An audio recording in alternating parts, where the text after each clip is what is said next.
How's it going, everyone? This is Kevin. Today I want to bring along with me to talk about my top 3 camera accessories under $100. So let's jump right into it.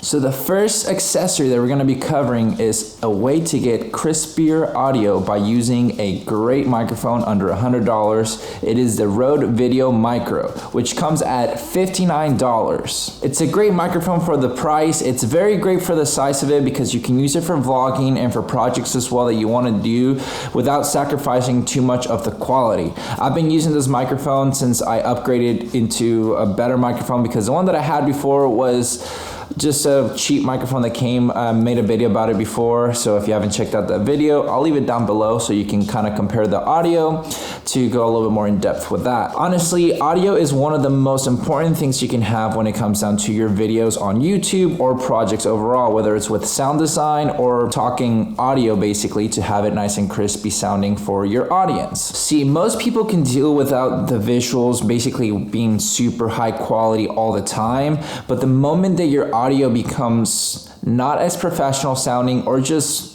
good overall, a lot of people tend to turn away from it. I've noticed this myself even with my previous videos when I was trying to get more into audio and understanding how to edit it even. A lot of people would kind of go like, oh, I love this video, but I wish the audio would have been this, or I wish I could hear this better and stuff like that. So like I said, audio is key. So for $59, this is one of the best accessories that you can have for your camera to make sure that you're sounding nice and beautifully to the people. The second accessory. This accessory is going to be something more for the aesthetic, but I think it's a great thing to have. I have the Cinebloom and also the Tiffin Pro Mist filters that make your video footage look a little bit more cinematic, take off the edge, as well for photography.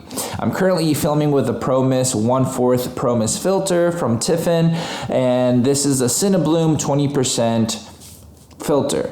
So with these filters, it's basically a little bit to take off the edge of the digital look from your cameras, whether it's with photography or video. It also makes sure like the highlights are blooming a little bit nicer. So this little accessory is pretty great so that you can make your footage a little bit more cinematic because of it. Now, depending on the thread size, the prices can range between $50 to $100 for the Tiffin brand and $50 to $80 for the Cinebloom brand. I have the 82 thread size, and I believe it was $80 for that one. The Tiffin one that I have is a 67mm thread size, and that one came out to about $70, give or take. So like I said, depending on your thread size, you can basically save some money. It could be way under $100 or it could be closer to $100. It just depends. What I would recommend though, if you know that you're going to have a little bit of variety of thread sizes, just get the largest that you are comfortable having and then just get the step up ring. So I have an 82mm thread size on this one, and I just have the step up rings to put it on top of my 67mm lenses. The reason why I got it is because it was a gift. My wife got this without really knowing which size I had, but the good thing is as well is that if I ever get a bigger lens that has an 82mm, now I have that covered and I don't have to get a whole new filter for it. And now for which to go with, it all depends on what you like. In all honesty, they're both pretty great in my opinion. I obviously own both. I'm gonna make a comparison of both of them to see how they look, just so you can kind of see if one is better than the other. I haven't really put them to the test just yet. I just know that I own both of them because I got the Tiffin one because I had rewards that were about to expire from Adorama, so I was like, well, might as well get this one, and because there wasn't anything else that I wanted. But I got both, so in all honesty, you can't go wrong with either. So just a preference of what's available or what you would want to have for yourself. I definitely recommend getting some of these filters because I feel like they will help out your footage to look a lot more cinematic and less digital, so that way you can add a little bit of different style to your footage and make sure that you look a little bit more professional depending on what you're going to be using it for. I like the aesthetic of it. I think it's pretty cool to use. I love using it for my videos now. So yeah, I do highly recommend these filters. Now for the third and last accessory that I recommend, it's the Aputure MC light. This little light, It's a really great light for $90. It's the most expensive one that you'll have of the 3 accessories for this video, but it's a really great light to have. For example, this light can be set to do a lot more of color temperature, so if you want to kind of put it warmer or colder, you're able to do that. The cool thing about it too though is that it has a full RGB color palette, so if I wanted to kind of start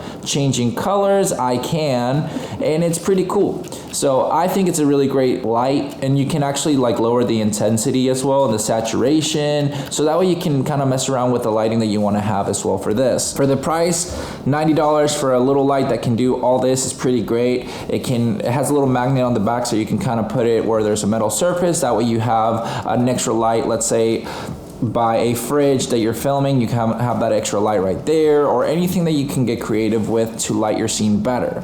Lighting is very awesome when it comes down to cinematography and footage and everything like that. It makes everything look nicer.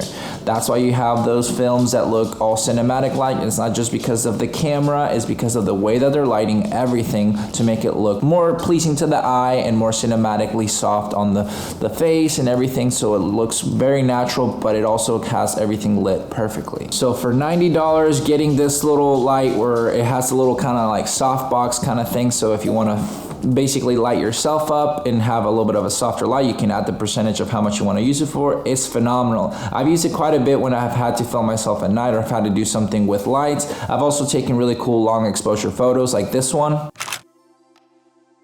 And yeah, that's something that I think helps out to bring out a little bit extra on your footage and your photos for just under $100. So there you go. These 3 items have been the most important items that I've had used for accessories for my camera, in all honesty, and especially for under $100. My microphone has helped me up my game with the sound quality for my videos and just make sure that I sound as professional as I can out here for you guys, and also for myself to keep learning. The filters themselves, I just think they're really great, and I've been using them nonstop for all my photos and videos. I honestly almost never take them off. It's a rare thing that I do, so I think it'll really help out with your photography and video footage game and step it up just a little bit. And lastly, with that light, can't go wrong with $90 light that actually has a lot of cool options and a lot of cool settings to use for such a small but great light. So with that said, I think any of these accessories, if you're able to manage to get one of these, will help out your game to basically become more professional and just sound better. But with all that said and done, guys, thank you so much for watching this video. Make sure to like and subscribe, share this video with a friend, and I'll catch you guys on the next one.